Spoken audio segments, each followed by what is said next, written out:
Welcome to the 2025 SGA Annual Meeting Keynote Address. I'm Brittany Newberry. I am the Program Committee Chair for this year, and I'm with Kathy Miller, our Assistant Chair. The two of us will be handling any things that come up in the chat, any tech issues you may have. If you need the Zoom link or something, or people having issues getting in, please let us know. Throughout the keynote, please add questions to the chat, and please keep your video off in order to make sure we don't have any lag with the Zoom. So I'm going to introduce our keynote address and our keynote speakers. I'm very excited to have them here. Today's keynote is Responding in Times of Crisis, Empowering People Through Community Archives and Public History. We are joined today by the co-founders and co-executive directors of Invisible Histories, Maigen Sullivan and Josh Burford. Maigen is the co-founder and co-executive director of Invisible Histories, a nonprofit locating, researching, and creating educational content around LGBTQ history in the Deep South. Maigen has been in this role since 2018 and has previously worked or taught at several institutions, including the University of Alabama at Birmingham, and University at Buffalo. She has over 15 years of experience in education, social justice, diversity and inclusion, and research. She earned her BA in history and her MA in women's studies from the University of Alabama. She earned her doctorate in educational studies of diverse populations from the University of Alabama at Birmingham. Maigen was named a 2020 National Association of Multicultural Education NAME Emerging Scholar. She was recognized by the Society of American Archivists Innovator of the Year Award in 2020 and the Marvin Ullman Whiting Award given by the Society of Alabama Archivists in 2021. Thank you for being here, Maigen. And Josh, also co-founder and co-executive director of Invisible History, is an award-winning historian, archivist, and educator with over 20 years of experience creating stronger communities for queer and transgender people across the U.S. Josh finished his master's degree in 2006 with an MA in American Studies with a concentration in LGBT history of the late 20th century, as well as a master's in Library and Information Studies.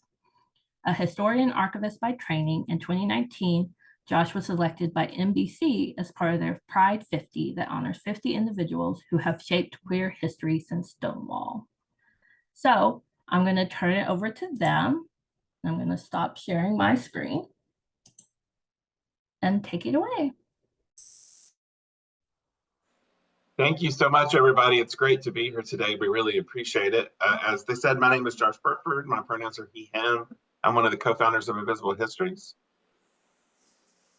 Oh, hi, I'm Maigen Sullivan, she, her, also the other co-founder. By the way, just so we're fully transparent here, we had our time zones wrong. And so we're here, we're doing the things. Yay, we love y'all. So give me 1 second to share my screen and we'll get this party started. Just 1 second. I probably should have had this up already, y'all. I apologize.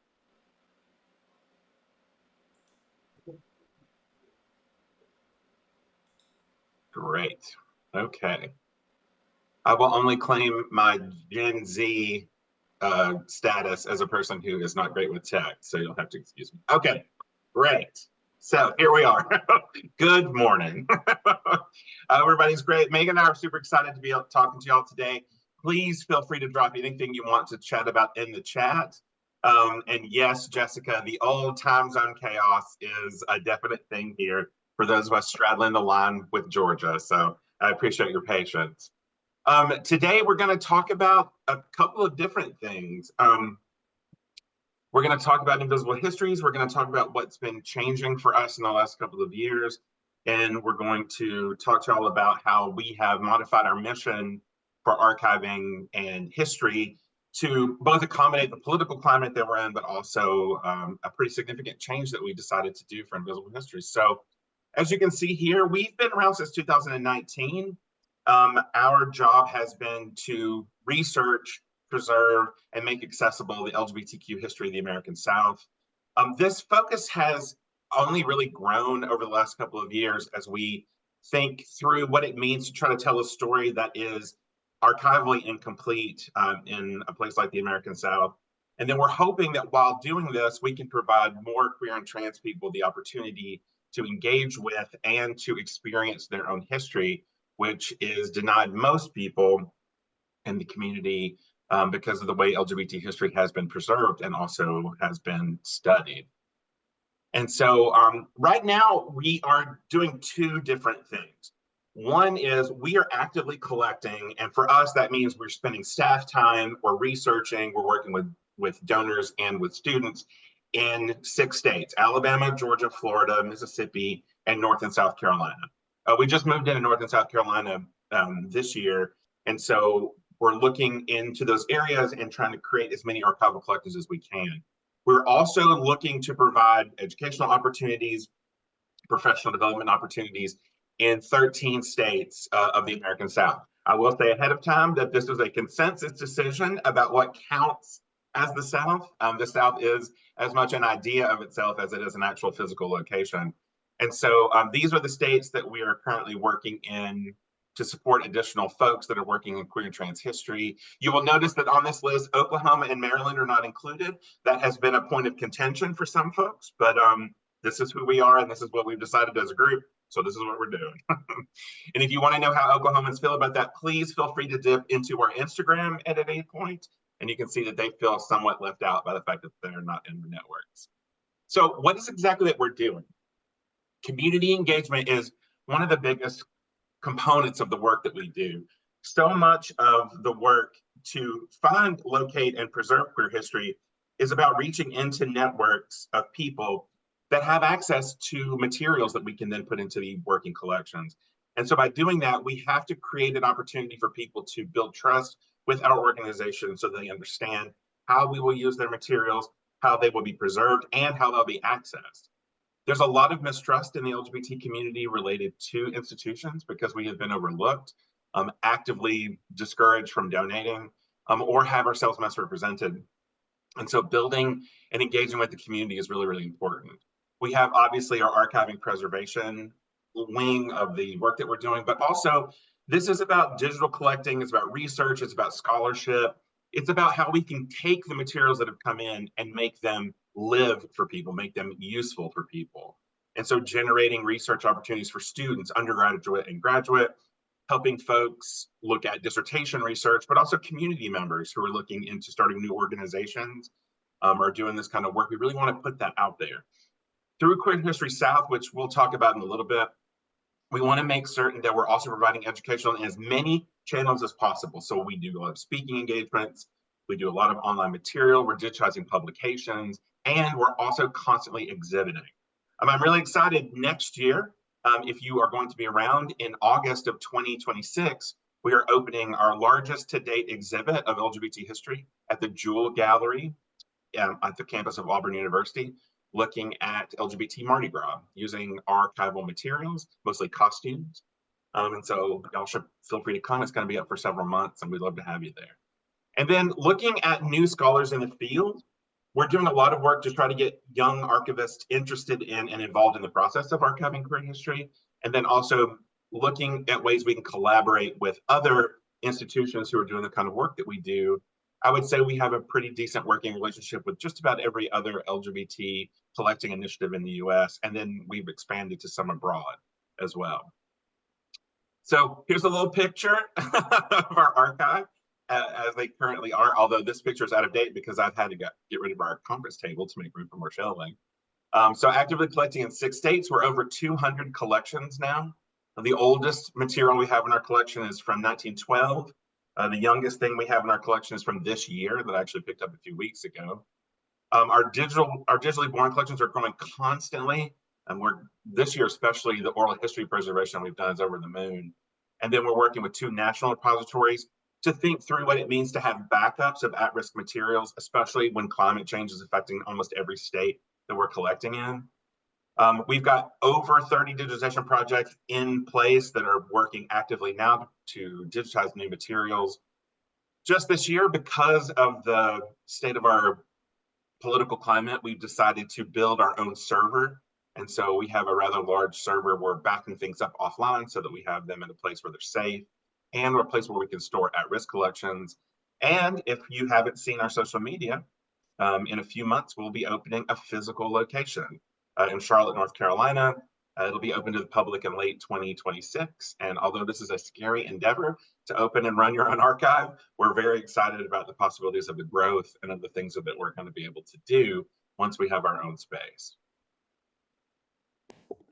So now we're going to talk a little bit about how our model shifted and why it shifted. And if you hear a bunch of frogs, you're not having a stroke. It's that server.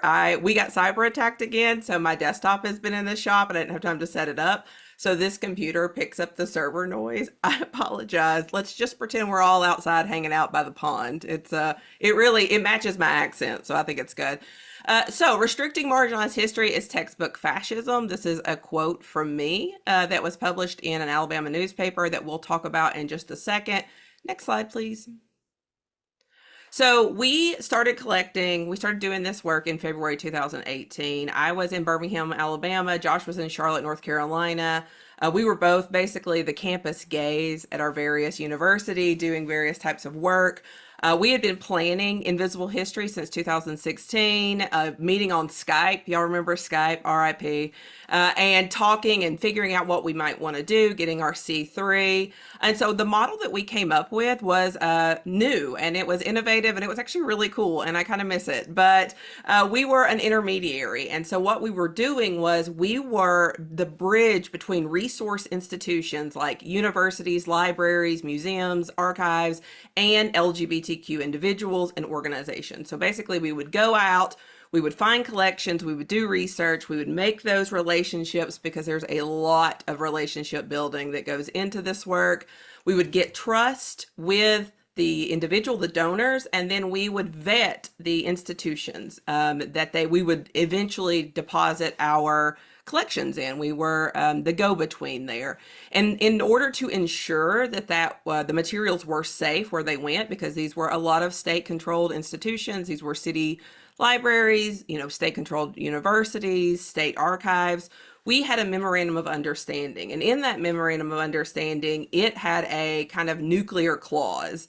Basically, it said that if something happened, some sort of change in administration or in policy, and the collections became inaccessible, so they were going to be pulled, they were going to be heavily censored or even destroyed, then we could step in and number one, force accessibility. Tell them that, no, this was a condition of our agreement. You must make our collections that came through us accessible to the public. And if that didn't work, there was the nuclear option, which was to pull them back. We acted as guardians of the material. And since most of our donors were living, they also could be involved in that as well. Several of our partner repositories used our deed of gift, which actually gave us control and rights of the materials. And then we would basically permanently loan them to these institutions. So it was a real weird, also working with universities to get that MOU signed was a nightmare and it took forever. But what we realized in summer of 2023, which we'll talk about in just a second, was that our MOU was not strong enough to withstand the rising anti-LGBTQ and anti-DEI policies and actions that we were seeing, particularly because state-controlled institutions were capitulating so easily. And so what we decided was to pause our donations. So we started collecting them here in Birmingham at our office at the campus of AIDS Alabama. And we basically kind of set up a ragtag archive. So what ended up happening can you go to the next slide, please? In June of 2023, I was invited to do a talk at the Alabama Department of Archives and History, which is the state archives here in Alabama. It was funded by the Alabama Humanities Association, or Alliance, sorry, they changed it. And they had invited me to do a talk on Alabama's underrepresented LGBTQ history. Pretty straightforward kind of thing, or gay forward, I guess I should say. And we did this talk, or we were prepared to do this talk a few weeks out. One of our lovely alt-right newspapers got a hold of it and started raising a big kerfluffle. They were very angry that this was going to happen, and they got several of our elected officials in both our House and our Senate riled up about it. There was a huge thing about it. I got doxxed. We got cyber attacked. We were getting sent pictures of guns randomly. I was like, girl, I grew up on Sand Mountain. Who you sending a gun to? But all of this was happening. They tried to shut it down. The archives did not capitulate. The talk went on. It was very, very successful. But the backlash from it was immense. One, we got caught up in a lot of back and forth with them, a lot of being drugged through alt-right news. And the archives, they tried to cut them like $2 million of funding. And now that they are trying to restructure, and they have restructured the governance of the archives, mostly to prohibit queer and trans collections, but also other diversity related collections. And so when this happened, we realized that our MOU was not strong enough to withstand that, and we could not trust our institutions because they were forsaking our people. And so we decided to move from being an intermediary into a full-blown community-based archive. And that textbook fascism is what I put in print. And I got a lot of backlash for that in 2023 for calling this guy a fascist. He's a Alabama elected senator. And he is a Christian nationalist now. He is full-blown out there. I'm just saying, I didn't want to be right, but I was right. So this is really what pushed us into pausing. We worked on our plan. We tried to figure it out. We tried to see what was happening with the landscape. It was just getting worse. We were already prepared to do this, but when the election happened in November, we made the final call that we were going to start our archive. We released that statement out. We talked to several of our big funders, and we have been working on getting a physical space ever since then. That's it. So as Maigen mentioned, working with the community is really important for us, and thinking of ways that we could demystify the archival experience for people is really a crucial part of what we do. For those of us in the space who are archivists full-time, who are working in institutions, you understand that you go to school, you train, you become an archivist, but there isn't enough training to how to explain to the community how you actually do the work and why the work is important. And so if people know what archives are at all, it's either like wildly misinformed, or it's just lacking a lot of subtlety when it comes to it. So one of the things that we make sure we do is community programming. It is kind of challenging because right now we're very remote. We don't have like a physical space where people can get to. I mean, we have the space at AIDS Alabama, but it's down really treacherous stairs in a basement. It's not super accessible, which is, I know, the life of community-based archives, but we really do want to make sure that we are accessible to people. So part of the way we do that is we bring the history back to the people. We believe in the full circle, that we can't just be extracted from communities, that we have to give back this history. And because most people don't engage with archives, don't know how to engage with archives, we want to make sure we do that in a digestible format. So we offer a lot of in-person, but more virtual-based programming. Our June Queer History Teach-In is one of our most successful. We ask people from all over the country, sometimes all over North America, to do a presentation, a really short, like a micro. I think it's 15 minutes long, and there's a series of them. It's a Saturday in June, and they just tell a story. They talk about a project, something like that, and it's very, very successful. So if you would like to do that, we're going to be putting out requests for that probably in January, so stay tuned. We also do a lot of June and October history presentations. If you go to our Instagram, you can see a bunch that we have coming up. We do these things called Big Gay History Bus Tours, where we write up a tour of a local place, and then we usually get drag queens to help us, and we drive around and we talk about historical places. We've done this in Birmingham, we've done this in Charlotte. We tried to do it in Jackson, but long story, Mississippi has come for our charity status, so we could not get the funding for that.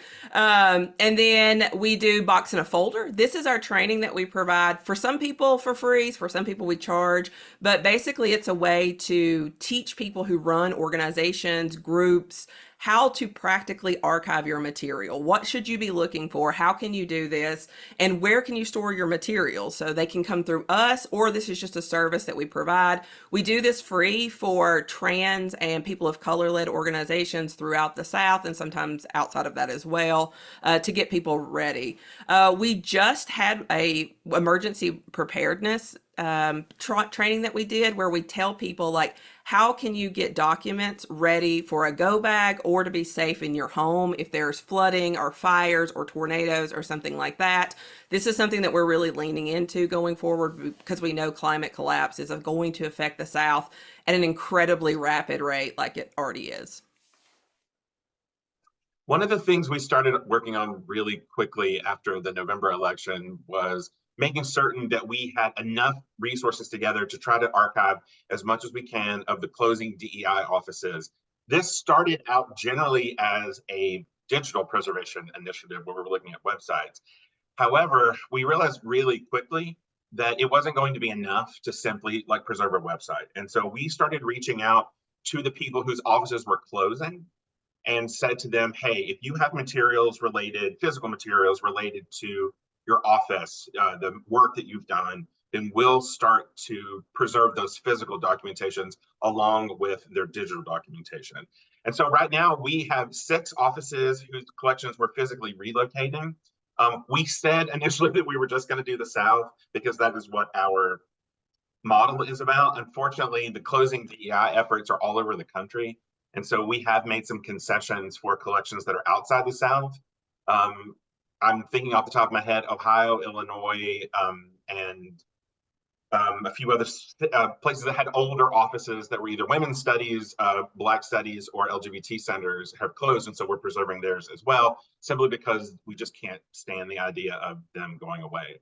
And so we've been reaching out to former staff, staff that have been reassigned to see what can we actually physically preserve. And the difficulty hasn't been locating materials. The difficulty has been the speed at which this is happening, because we're getting calls all the time. We're getting emails all the time. Can you take this? Can you do it? And we're having to react at a much faster rate than I'm comfortable with, to be honest. But the materials need to be saved. And what we discovered in this process is that a lot of university archives and special collections are not taking materials from student affairs offices. They have been taking materials from academic side of the campus. And so a lot of these materials are not being collected. And this is not a necessarily conscious decision that's being made by archives. It's just sort of part of the process. And so we found out really quickly that we needed to be able to be ready to preserve these physical materials along with digital so that we could have them in one spot to really fill out the collections. Well, another way that we're trying to train the community, we're trying to save the communities through our Memory Keepers program. So Memory Keepers is a cohort. We're on our 2nd cohort now. What happens is we select a group of people. Right now, the max we've accepted is around 12, and they either represent individual people that are working in a particular area or an organization. They get 1 year with Invisible Histories where we train them on oral history best practices, archival best practices. We help them locate a community or an individual whose history and story they want to preserve, with the caveat that they are preserving in their own communities. And so we don't have anybody going into a community they don't connect with, they don't work in, they don't identify with. They have a year to create 3 oral history recordings and then additional archival materials. And then we send them, as you can see in the photo, a backpack full of a starter kit. It's got archival boxes, it has materials, it has zines with training in it, it has the tech to get them started. And then we spend a full year with them, working them through this process. At the end of that year, the materials come into the collections for Invisible Histories, and then we encourage them to continue the process. We also have added a different layer to Memory Keepers. We're partnering with Latinos in the South this year, and Latinos in the South chose 5 orgs from within their network that are going through a Memory Keepers program in a more truncated way. And it's an effort for us to continue this training to create more community-based historians, more community-based archiving projects, to make certain that we are sending the work out, because we can't be everywhere. And we need to make certain that people have the opportunity to learn how to do this, teach others, and then continue the work. As I mentioned before, exhibiting is a really big part of this. A lot of this is because LGBT people don't see themselves in museums very much. And if they do, it's in a really strange way. Maigen and I have spent a lot of time training museums about things they can do to make their existing collections more LGBT inclusive. But we've done several exhibits. You'll notice a trend. There's a lot of memories in our exhibits. That's because, as Maigen always says, you have to remember that the title that you put in a grant will sometimes become the title of the exhibit, even if it's a working title. So that's what happened. But we did one specifically about Birmingham in 2022. We did Magnolia Memories, which we looked at the history of Mississippi's LGBT community. Was in Jackson for several months. It's been in Hattiesburg, Mississippi at the Spectrum Center for over a year. And in a few weeks, it's going to be at the Tupelo Pride Festival. And so the exhibit that we did is traveling. I mentioned our upcoming exhibit about Queer Mardi Gras that's in 2026. And we have even more exhibits in the works with students who are going to be curating small digital exhibits from the research that they're doing that we can then share out into the community and inspire hopefully more collections. So get these transition ones, Maigen. Oh yeah, I'll do it. Yeah, so now we're going to talk about how some new things that we've come up with more recently that I think particularly speak back to our changing socio-political environment. Can you next slide, please? So one of the things that we do is, we just kind of came up with, and this, I think we did this the night of the election. Okay, so here's what happened the night of the election. We were in South Carolina, we were in Charleston doing some contract work, and the very next day we had to do multiple public talks, including a talk to a class and a public speaking gig. And don't do that. Don't ever do that on a national election or any election day, because people were students literally weeping in class. It was terrible. So just, when you're scheduling, just make sure you miss that. But that night we were texting each other. We were trying to figure out, hey, we know that there's going to be attacks on data. We know that there's going to be attacks on knowledge and marginalized people. We've got Project 2025. We've seen the layout. They've literally given it to us. So what could we do? What are some things that we could do? And so we hurried up and came up with a program that we called a hackathon. And so we did two, one in late 2024 and then one in early 2025. And participants joined us. And the first one, we had hundreds of people. The second one was probably around 100 people. And they came to us for 2 hours. The first hour, what they did was they did research. They got on Google, DuckDuckGo, whatever, and they searched for at-risk nonprofits, DEI, LGBTQ centers, those sorts of things that we knew would be targeted by this administration. And so then they made a list. We had a form that they would fill out where they would get us the link to their website, get us the link to their social media, and then describe them, give us their mission statement, tell us, what they did, where they were, what states that they were in. And so we have that. It is not public, and it will never be public because it's basically a hit list. And then what they did after that was we spent the next hour, everyone was assigned an organization that was located in that first hour. And so then they went to their Facebook, because if you do any sort of digital social media preservation, you know that Meta is a nightmare for auto pulling, for having a web crawler go in and pull things out. It does not work well. It also doesn't really allow you to make fake accounts very easily anymore to go in and pull stuff down. And so what they did was we assigned them all a social media, Facebook of an org that we knew was at risk. And in 2025, potentially had already closed. And so they went in and they downloaded Facebook images and described them. So, they may have a fundraising party that they had done. They would pull down those pictures. They would tell us the title, the date that it happened, the name of the event, and the org. And they would enter that into a form that described it. During this time, while they were doing that, we were putting the links that they found in our Community Webs program through Archive It. Our partnership that we have with them, we have over 1 terabyte of data there, which we need, and we saved 934 links. As of June, I think it was around 20% of those were gone. They were no longer existent. They were completely shut down, and I'm sure the number is a lot higher now. We haven't checked it. We'll probably check it at the end of the year. But a significant number of those 934 are no longer active. They're dead sites, and we did get them preserved. We're in the process of cleaning that up right now, so you can't see all of it, but we have interns working on it. So hopefully it'll be available sometime next year. And we were able to save over 2,000 images from these organizations. Again, many of which no longer exist, because what we found is that in the beginning, when they were rapidly shutting down these organizations, the Facebook would live past them. But in recent time, I don't know if this is a new feature that Meta is making just easier, or if they're just catching on. They're closing their social medias when they close the offices or the organization. So there's a lot less digital footprint that we can save. It's a much more rapid rush to save now. So this was about 300, 400 people that helped us throughout that time.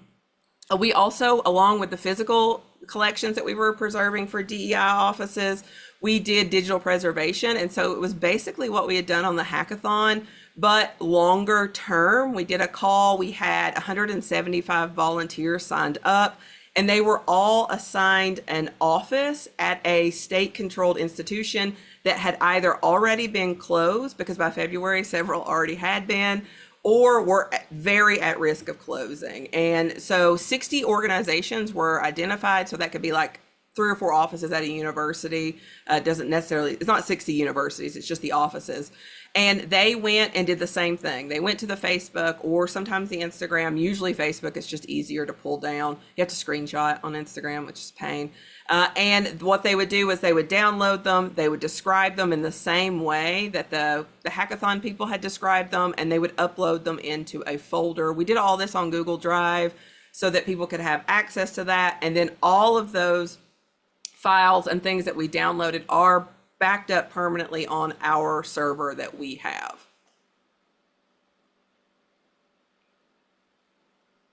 Oh, this is me too. Oh yeah, so Vanishing Spaces, this is super fun. It's also super sad because we lost like $500,000 in funding. So yay, that's great. But this is a very slow rolling out project. It should not be, but again, we are where we are. So Vanishing Spaces is a digital preservation approach that we came up with, working with the National Center for Preservation Technology and Training, which is a quasi-government out of the National Park Service. They do this scanning of spaces through Matterport technology. If you've ever seen a real estate listing, like an apartment, where you can walk through and look at the couch and the kitchen and all that sort of stuff, it's that technology. So what we do is we go in and we scan LGBTQ historic spaces. So the ones that are still existing, if they're no longer existing, we really can't do this. But for those that are still standing and still look somewhat like they did originally, we go in, we scan them, and then the Matterport technology allows you to put interactive things in there. So you might click on a telephone and hear an audio recording of the person who lived there. Click on a piece of art and learn about that art and why that is important, or why it connected to the person or who made it, or something like that. So it's fully interactive. I don't know what the next slide is. I can't remember. Oh yeah, go to the next slide, please. And so we're building this site out. It's vanishingspaces.org. It's not good. It's bad side. We worked with it's actually really well done. We worked with some students at University of Washington that designed it as a pilot, but it's very not interactive. We were looking for some federal money to get it to become a fully functional map. We lost that clearly. And we are now trying to find additional funding, but it's very difficult to do so. This past, oh gosh, when was it? May? Yeah. Early in the spring, we went to the Lillian E. Smith Center in Clayton, Georgia, which is falling apart. It was a lesbian-owned girls' camp and artist retreat, and we scanned multiple buildings there. While Josh is talking in the chat, I'll try to post one of our scans. It's the Ferry Playhouse. It's one of the best done ones, the most in-depth done ones. It's in New Orleans, so that you can really see this technology. And what we hope is that eventually this will become a user-based platform where other people around the country can go in and upload scans from their local communities and interact with them, just like you would any kind of mapping software. But again, we don't have the funding for that right now, so it's just going to host the few that we have done already.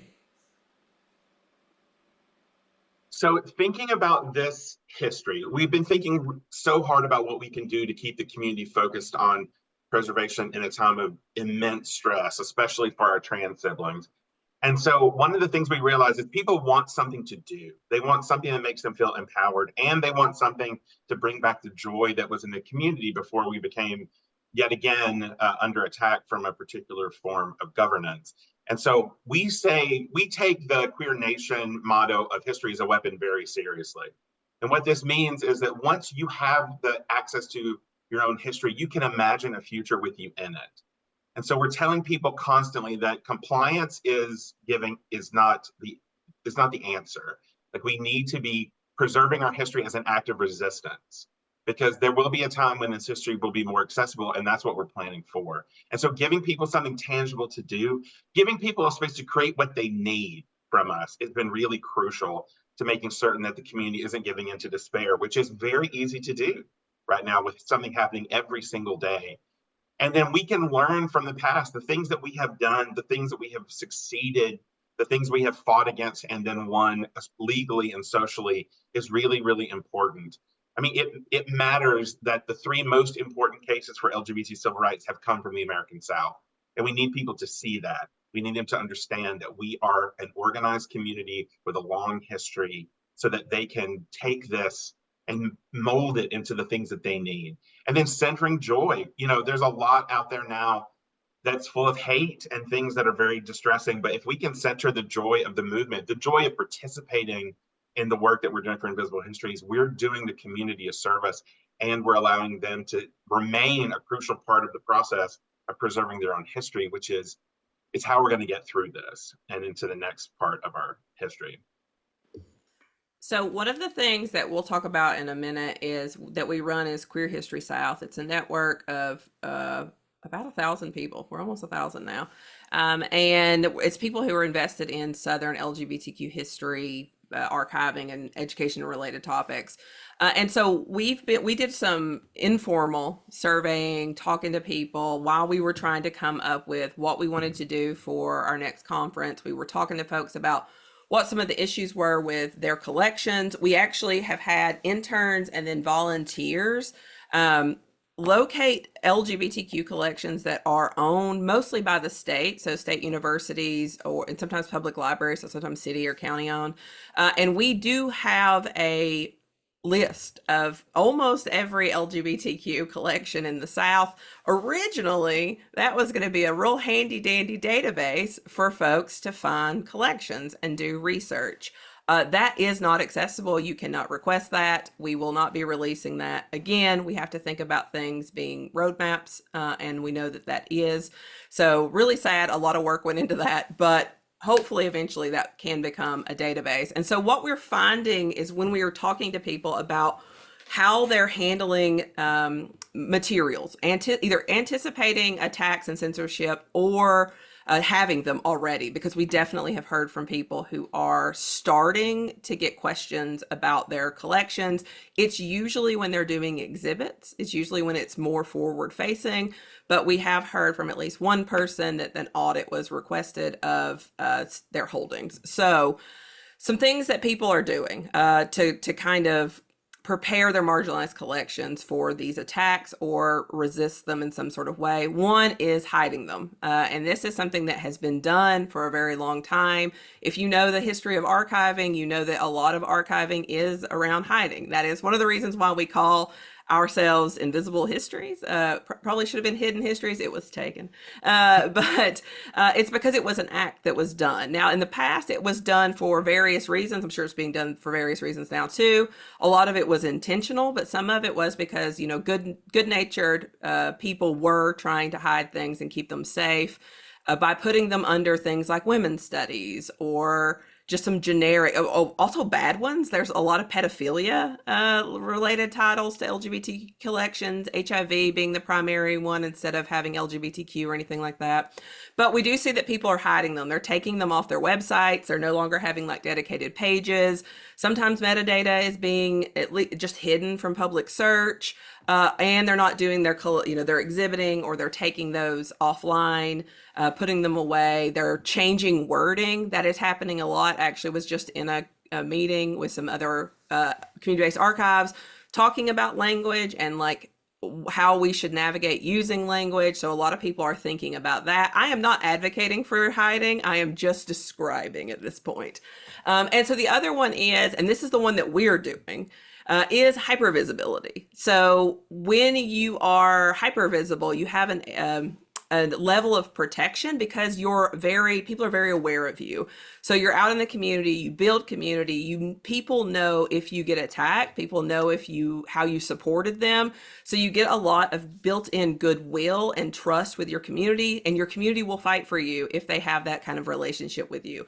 So what we are doing is going whole hog. We're leaning all the way in, and we are going to be unapologetically queer, unapologetically supportive of trans people, unapologetically supportive of all marginalized, undocumented, people of color, whoever. We're going whole hog with it because we have to resist this. And we have a really cool zine. If you go to our website, it's called Dirt and a Cog, and it's ways that you can resist fascism and authoritarianism in your real life. So you should check that out. But one thing that we are doing, one caveat to our hypervisibility, is our dark archives. And we can't talk too much about it, but basically we have come up with some ways to hide the most at-risk materials, both in our project and out of the United States.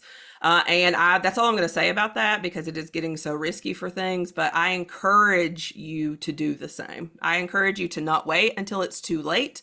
And if you would like to talk about that, you can email me and I will send you some information on how to contact us. Please do not email us from a .gov or a .edu about things like that. But if you would like to email us, we can talk about how you might do that for yourselves.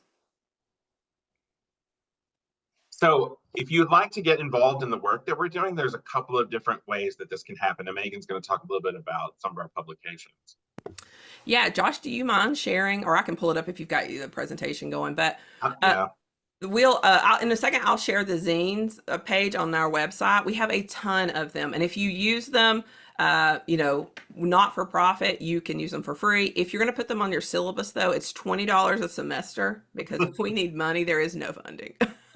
And so anyways, we have a blog. It's a Medium blog. It hasn't been very active, but after we get relocated to our new space, we're going to start using that Medium blog as a way for us and other people to address upcoming, pressing issues in the field, different things like that. We have several publications ready. We just do not have the bandwidth. There are two of us doing all of this, so we don't have the bandwidth currently to do it. But once we get established in our space, we'll bring it back and it'll be a good resource for people.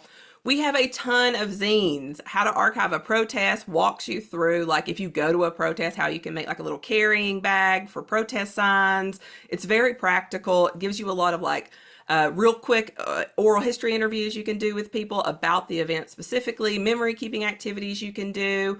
We have a zine called Southern Transcestry, which is a guide for trans people when you're vetting and repository. So policies you should be looking for, procedures you should be asking about, how do you make that decision? And it also goes along with a guide that we have, which is our Southern Trans Collection Guide. We got a grant from SAA to bring in several trans archivists and scholars who helped us develop a guide for repositories for meeting the needs of your trans, gender nonconforming, and non-binary donors. So if you're looking into that, you should do that. One thing though, one caveat to this is, we are telling people, if you are a state-controlled institution, don't do this. This is not the time. This is not the time for you to start your trans undocumented collection strategy. It is too dangerous. And so we have to prioritize people over archiving right now. That is more important. And so if you want that, if you have those collections, if you've got donors and you don't think you're a safe space for that, reach out to us. If you're in Georgia, you're in the South, we can definitely help you with that. And we've got a couple of others: How to Archive a Political Campaign, which trains political people running in campaigns how to preserve their work from the jump. So several small campaigns in Alabama especially use this the last election cycle and found it very helpful. We have several different things in there, and there'll be more coming. We also have a memorial giving guide, and we are doing a memorial giving workshop in 2 weeks, I think not this Saturday, but the next, where we're going to teach people how to set up an event for someone who has passed so that you can preserve their history even after they've passed, and even if there's no documentation or items left by that person. We recently did this with a nonprofit here in Alabama. One of their employees was brutally murdered, and they wanted to recognize her. So on her birthday, we held an event.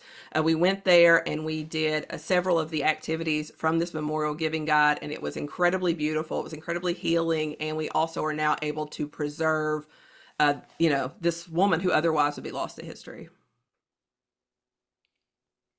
So we mentioned this a couple of different times, but Queer History South is a network. You're all welcome to join if you like. It's really just go to our website and sign up for the newsletter for Queer History South. As Maigen mentioned, it's both a place for professional development, for connection, for you to share information. We've been using it both formally and informally to respond to issues that have come up in archives, in the field, people that are leading resources. And so if you want to join this, it's free. It's a thing that you can do, and we're growing constantly.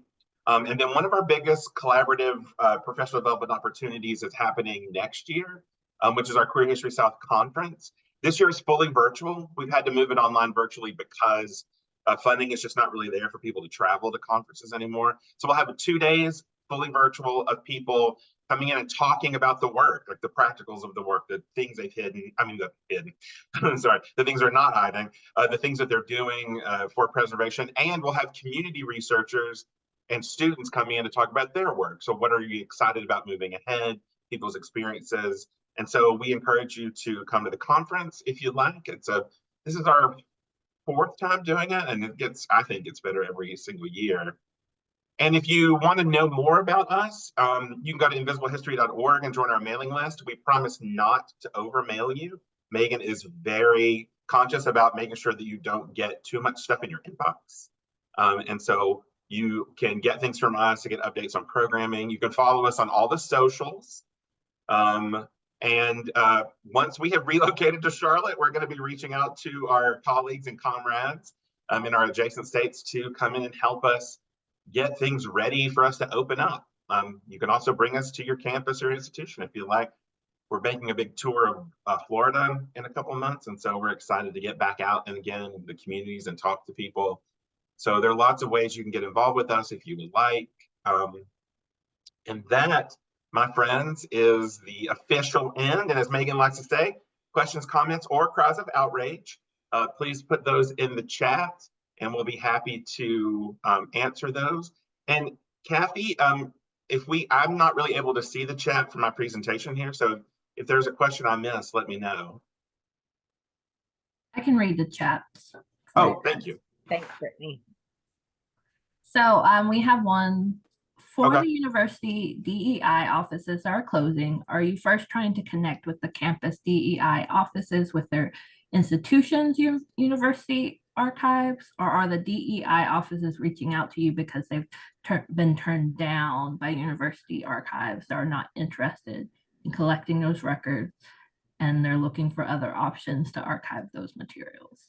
That's a good question. It's a little bit of both. In a few instances, it was people who were told that the materials would not be able to be preserved for various reasons.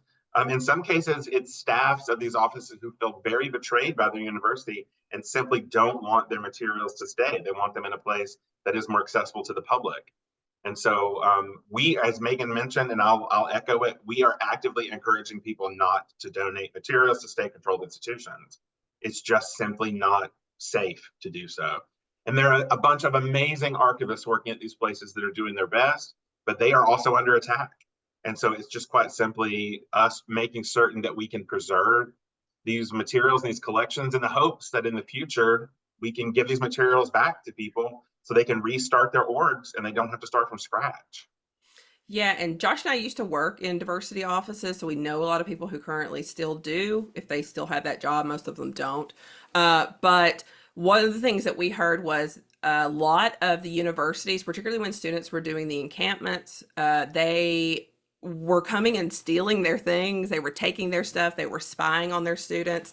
The students do not trust the institutions. The faculty and staff do not trust the institutions.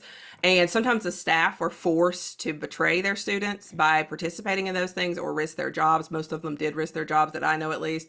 And some have lost it. And so that's not really an option for a lot of people. They won't even consider it. A lot of the stories that we have heard about these diversity offices closing, it's been very brutal. Showing up and the entire office has been thrown in a dumpster. So nobody even knew it was closing, coming back from vacation and your key card doesn't work and you didn't even get an email, or trying to log into your email and you no longer can, you had no idea. So it's been really egregious how a lot of this has been handled from a human resources aspect even. So that is not really an option for most people, and we wouldn't encourage them to do that anyways, because again, even though archivists on the ground are usually super amazing, they're still controlled by the institution, and they are still an arm of the state and still a representation of their institution. So we are taking them regardless of their interactions with their institutions.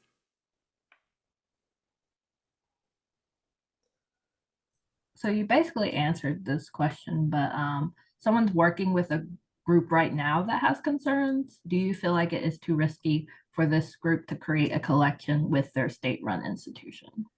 Yes, and I will give you a very concrete example of what's happening in Florida right now. The state of Florida is running a test case very successfully with the archives and the offices of diversity at the University of West Florida, where they're going in right now, closing these offices quickly, removing these materials, and then leaning very heavily onto the directors of these archives to not take this material and to deaccession material that they think that the government might find offensive, that would call upon them to lose funding. And so there's quite literally not a place at a state-run institution that I would put a collection. It's just not safe for you, and it's certainly not safe for the groups that you're working with. And so this is something that we take very seriously, and the reason why we're working so hard to make sure these collections don't get thrown away. And I think for people who are really invested in the preservation of data, they care about knowledge preservation and history and making sure that things survive. It's really difficult to negotiate that with safety. And when knowledge preservation goes from historical preservation and value for a community into a risk for a community and basically a roadmap. So when does your data change for something that supports and it empowers a community into something that puts them at threat and risk? And that's where we are now for any marginalized community. That is reproductive justice. That is literally anything, like anything that's being attacked.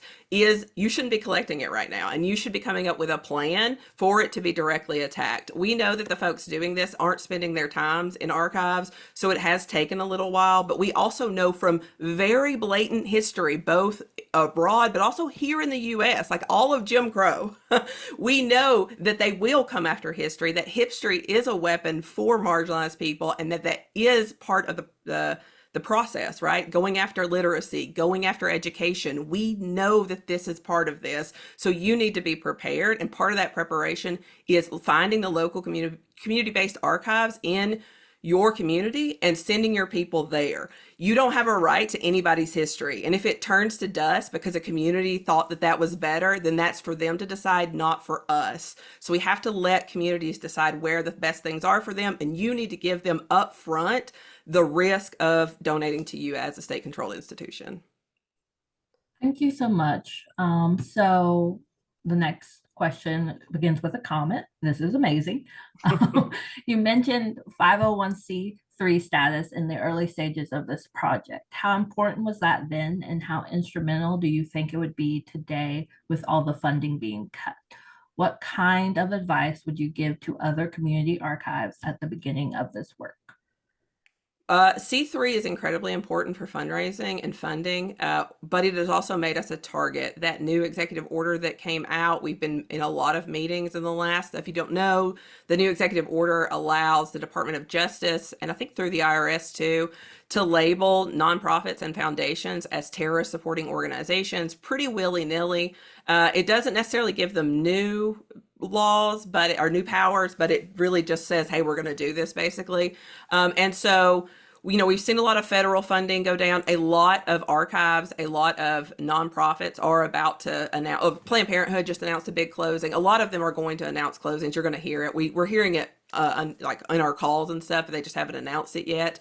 So it was really important at first. Now it is that shift where it's still important to get money from foundations and things like that and individual donors, but it is also becoming a liability, and we're not totally sure, nor is people like the ACLU and the SPLC, Southern Poverty Law Center. They are not sure how to handle this. We had a call recently where they were like, so we're all screwed, but we're screwed together and we'll see y'all in court. So that is kind of the game plan right now, but we're coming up with other ways to do this. And if you're starting a community archive, I say go do it. It's going to be super, super hard right now. There is no funding. Like, it will be very difficult for you to make this a full-time job. I mean, Josh and I are just now making enough to, firmly live indoors. Like, there's no money. I know this is gonna be shocking, but there's no money in community-based archives, like none. But you should still do it. And even if you do it small scale, even if you just empower other people to do it, you should do it, because it's never been more needed in our lifetimes than it is right now. So there isn't funding, there isn't supports. Being a C3 is a risk, but also a reward, but you should still do it because we need it. I couldn't agree more. Like, everything you put into that box, everything that you describe, every file that you put on a backup external hard drive is one thing that has been preserved that would not have been preserved before. And so it just does not have to be like a fully realized, our acid-free box, non-water fire suppression situation for an archive with a full-time staff. Get out there, start preserving materials, and then reach out. There are so many networks of community-based archives that want to support new projects. Maigen and I are always giving advice to new orgs, and so just do it. Like, get out there and do the work, and then we can worry about it down the line, about how to make sure it's exactly right, saved correctly, and accessible. Thank you so much for that. So is there any advice for folks on the inside of these institutions? How can we help? So one of the things I would do is to encourage people to lean into mutual aid approaches. You have a lot of value. You have a lot of skills. You know how to archive. You know what's valuable. You know how to help other people. Reach out. Reach out to the orgs that are local to you. Reach out to the communities that are saying that they have interest, and offer them your services, not to archive them in your institution, but to train them how to save things. How to, what should you be looking for? How can I help you? This is the time where we're going to need to support each other. And even though it's not coming to you, and you should not be taking this, we cannot say this enough, you should still be offering those as a form of mutual aid in your community. Skill sharing is a super, super important part of mutual aid and community revolution. And I'd say too, get prepared for the worst case scenario, like in your own spaces. Like, if you're going to need us down the line, do an inventory of what you've got that you think might be at risk. Reach out and ask us what you think you should do. Like, we're here to help you as much as we are to help people in the community. And so let us be a good partner for you at this particular point. But I agree with Maigen, like, putting stuff out there and letting people know, hey, you can come to us to talk about the most simple thing. Just recently, I had a 45-minute conversation about why people in Florida shouldn't be putting textiles inside of plastic tubs. And they were like, oh my God, I never thought about condensation. Okay, great. So now the things are out of the plastic tubs, and they're not on the floor anymore, and now they're much better off. And so it can be really simple too. Yes, I just now got the chat flow. Archivists being superheroes, absolutely, 100%. And we have very limited paid internships. Most of ours, people get course credit. They have to do it to graduate. It's part of their practicum experience. But we may be in the future, we're actually trying to get money for a fellow to be in person with us for 5 years for a graduate level, probably a PhD student. So that will be coming. But again, funding is brutal. Oh, and y'all should all come to Queer History South. Like, you should totally all just come. It's a lot of fun, and we're gonna have a really great lineup. I know pitching for a conference at a conference is gauche, but we're tacky, so it's fun. We are very tacky. That is true. Yeah. We love it. I'm totally fine with it. And if you guys do have volunteer internship opportunities, anything, feel free to share with us, to share on the SGA listserv. Okay. We are happy to share with other people. Thank you. So we're going to be pausing our internship because we usually get 100 applicants for like 10 positions. We don't have the bandwidth while we're moving, so it will kick up after we get moved. We're going to put a full year pause on it. We're so sorry. I know that students love it and they don't get it anywhere else, but again, 2 of us having to move and archive 2 states is not fun. It's not fun. Understood. Yes. Well, we are over time, and I appreciate the both of you for doing this for us and doing this work. It's definitely needed, and we are so happy that you could share about your experiences and this work with the Society of Georgia Archivists and anyone else who was able to attend our keynote address. For those of you who have registered for the conference, I'll see you tomorrow It's going to be great. There will be barbecue. So get excited. Yes. Wait, y'all how in come we didn't get to the barbecue one? I wanted to come to the barbecue event. We'll come down to Macon, Georgia. We Hey, love don't tell Maigen. We have so many amazing collections from Maigen. Yes. It's a great city. And as a music archivist, I love it. So, yeah. But thank you everyone for attending. Yes, and there's a link to register for Queer History South in the chat. This recording will be shared, but none of the questions from the chat will be shared, so your names will not be associated with any questions if you are worried. So thank you again, and I hope you guys have a great rest of your day. Thanks, y'all. Thanks, y'all. Bye, everyone. Bye.